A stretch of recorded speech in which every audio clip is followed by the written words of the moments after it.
Hi hello welcome to Aadab TV. నేను మీ journalist Sai.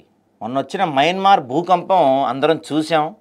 ఏం జరిగిందో, దాని విధ్వంసం ఎలా ఉందో చూసాం. దాని తర్వాత ఇప్పుడు పర్టికులర్గా ప్రత్యేకంగా పుట్టుకొస్తున్న మాట యుగాంతం.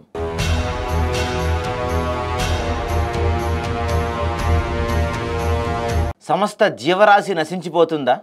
అసలు భూగ్రహమే తునాతునకలు అయిపోతుందా? పర్యావరణ మార్పులు, ఏఐ ముందడుగు, మూడో ప్రపంచ యుద్ధం, మరో మహమ్మారి కోవిడ్ లాంటిది ఏదన్నా దగ్గర పడుతుందా? నాస్ట్రాడామస్, బాబా వంగాల అంచనాలు ఎలా ఉండబోతున్నాయి? 2025 సంవత్సరం ఏం జరగబోతుంది? సైన్స్ ఏం చెప్తుంది? యుగాంతం ముంచుకొస్తుందా? ఏ ముందడుగుతో రోబోట్లో దాడి మానవాళి నశించబోతుందా? మూడో ప్రపంచ యుద్ధానికి దారి తీసే అణ్వాయుధాలతో లోకం అంతరించిపోబోతుందా?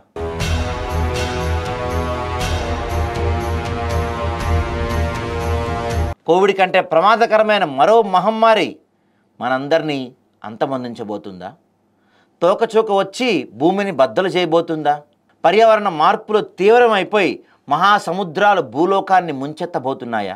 కలియుగం అంతిమ దశకు చేరిందా? అనతి కాలంలోని ఈ భూమండలం మీద ఉంటున్న కొన్ని కోట్ల మంది మనుష్యులు శాశ్వత నిద్రలోకి వెళ్ళిపోతున్నారా?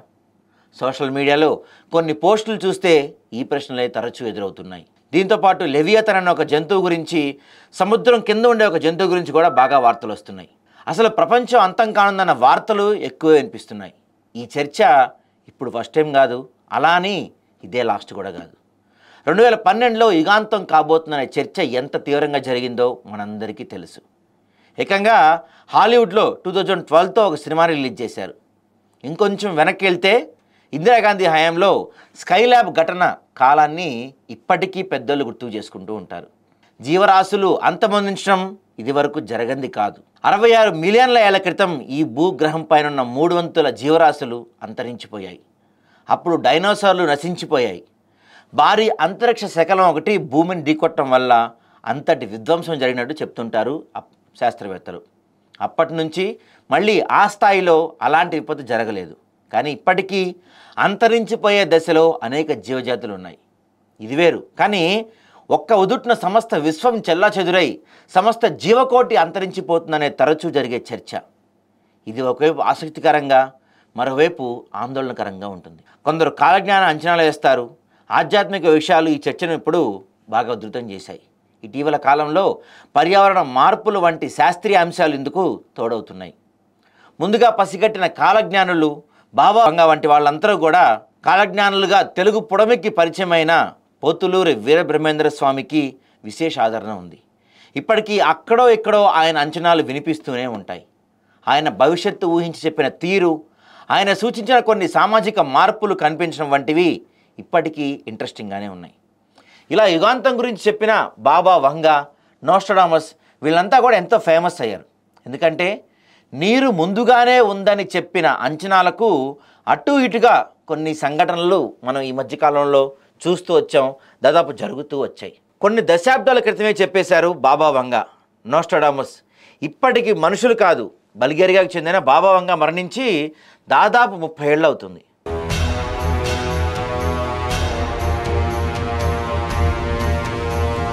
నోస్ట్రాడామస్ అయితే 16వ శతాబ్దం చెందిన ఫ్రెంచ్ ఆస్ట్రాలజర్ ఆయన. అప్పటి కాలమాన పరిస్థితులు దృష్టిలో పెట్టుకొని భవిష్యత్తులో ఇలా జరగచ్చు, అలా జరగచ్చు అని ఆయన ఊహించినవి చాలా వరకు నిజమయ్యాయి. బాబా వంగ ఊహించిన ఫేమస్ ఘటనల్లో చెర్నోబిల్ విపత్తు ఒకటి, మన 9/11 దాడులు ప్రథమంగా పేర్కొంటారు. అడాల్ఫ్ హిట్లర్ ఎదుగుదలను, ఫ్రెంచ్ రెవల్యూషన్, అమెరికా అధ్యక్షుడు జాన్ ఎఫ్ కెనడీ హత్యలను నోస్ట్రాడామస్ ముందే ఊహించారని కూడా చెప్తుంటారు. కోవిడ్-19 మహమ్మారి, ప్రిన్సెస్ డయానా మరణం, ఐఎస్ఎస్ ఉగ్రవాద సంస్థ పుట్టుకు రావటం, దాన్ని నోస్ట్రాడామస్ ముందుగానే ఊహించారని చెప్తూ ఉంటారు. అందుకే కాలజ్ఞానుల్లో థామస్కు ఆయనకి ఎక్కువ క్రెడిబిలిటీ ఉంటుంది.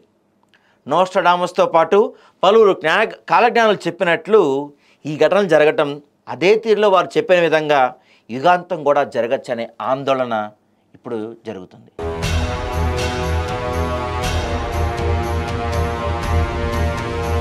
వీళ్ళందరి ప్రకారం ఒక మన పోతులూరి వీరబ్రహ్మేంద్రం గారు కావచ్చు, నోస్ట్రాడామస్ కావచ్చు, బాబా వంగ కావచ్చు, వీళ్ళందరూ చెప్పిన దాని ప్రకారం 2025లో అసలు ఏం జరగబోతుంది, ఈ భూమి మీద ఎటువంటి మార్పులు రాబోతున్నాయి అంటే ఈ ఏడాదిలో చాలా ఊహించని పరిణామాల్ని చెప్పారు బాబా వంగా నోస్ట్రాడమస్.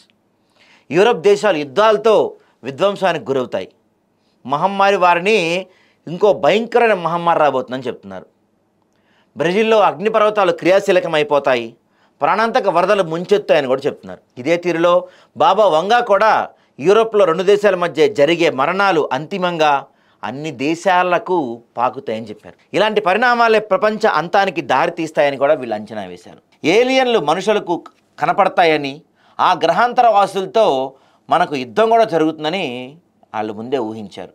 మరి ఈ యుద్ధం ఇవన్నీ కూడా భూమి యొక్క అంతానికి సూచనల. పురాతన కాలజ్ఞానంతో పాటు కొందరు వర్తమాన సిద్ధాంతకర్తలు అంతం గురించి కొన్ని కొత్త ప్రతిపాదనలు చేస్తున్నారు. నేడు అంతర్జాతీయ సమాజం ఒక సంధి దశలో ఉంది.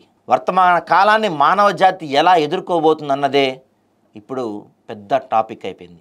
ఈ భూగ్రహంపై అనేక నాగరికతలు వచ్చాయి, అనేక రెవల్యూషన్స్ వచ్చాయి, అంతరించిపోయాయి. మనకు సంబంధించిన వరకు సింధులోయ నాగరికత కూడా అంతరించిపోయింది.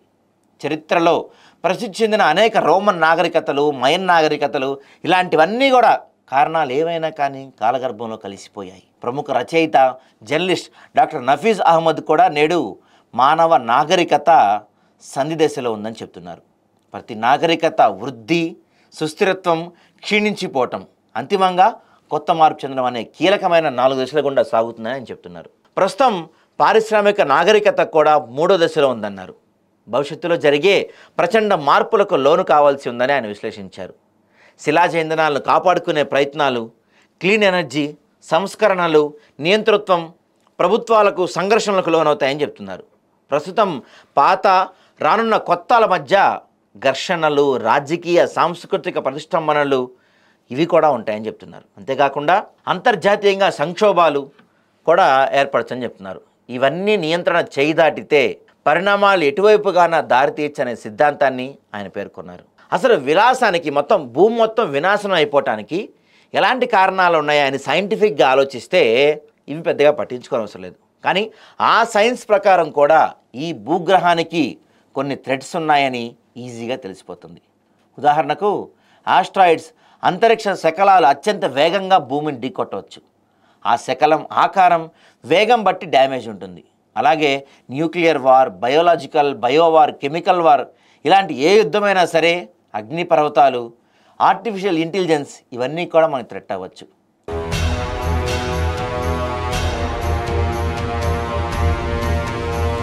వీటన్నిటినీ మానవుడు ఎదుర్కోగలడు. ముందుగా సమస్యను పసిగట్టే టెక్నాలజీ మన సొంతం. ఇందులో మెజారిటీ ముప్పుల్లో కొంత జాగ్రత్తతో, మరికొంత అప్రమత్తతో తగ్గించవచ్చు. అయితే ఈ చెప్పకుండా, ఈ ముందస్తుగా చెప్పకుండా వచ్చే ఈ భూకంపాలు ఈ రోజుకి మన దగ్గర ఎన్నో టెక్నాలజీలు ఉండొచ్చు. ఎంతో సముద్రాల్లో తుఫాన్ల గురించి కావచ్చు, గ్రహణాల గురించి కావచ్చు, ఎప్పుడో రాకపోయే ఆస్ట్రాయిడ్స్ గురించి కావచ్చు, వీటన్నిటి దగ్గర మానవుడి దగ్గర పూర్తి స్థాయి సమాచారం ఉంది. కానీ ఏ ప్రాంతంలో ఎప్పుడు భూకంపం వస్తుందో, ఎలాంటి భూకంపం వస్తుందో, ఎంత విపత్తు సృష్టించబోతుందో అనే తెలుసుకునే టెక్నాలజీ అయితే ఈ రోజుకి మానవుడి దగ్గర లేదు. ఒక్కసారిగా వచ్చే భూకంపం మొన్న మనం మయన్మార్లో చూసాం, రేపు హిమాలయాల్లో చూడబోతున్నాం అని చెప్పి కూడా శాస్త్రవేత్తలు హెచ్చరిస్తున్నారు. మయన్మార్ పక్కనే మన హిమాలయాలు ఈ ప్లేట్స్ ఉంటాయి. అక్కడ వచ్చే భూకంపం దానికన్నా 10 ఎక్కువ ఉంటుందని చెప్తున్నారు. మరి వీటిని ఆపగలమా అంటే ప్రకృతి ముందు ఎప్పుడూ మనిషి చిన్నవాడే. ప్రకృతి ప్రేమించినంతకాలం ప్రేమిస్తుంది. పగబడితే ఒక సెకండ్లో ఈ భూమండలాన్ని మొత్తం అంతం చేయగల శక్తి ఈ ప్రకృతికి ఉంది. ఎప్పటికైనా మరెప్పటికైనా ఈ భూమి అంతమైపోవాల్సిందే. కాబట్టి చుట్టంగా వచ్చాం, చుట్టంగా పోతాం. ఉన్నంతకాలం మన వల్ల ఎంతో కొంత ఈ భూమిని కాపాడే ప్రయత్నం చేద్దాం.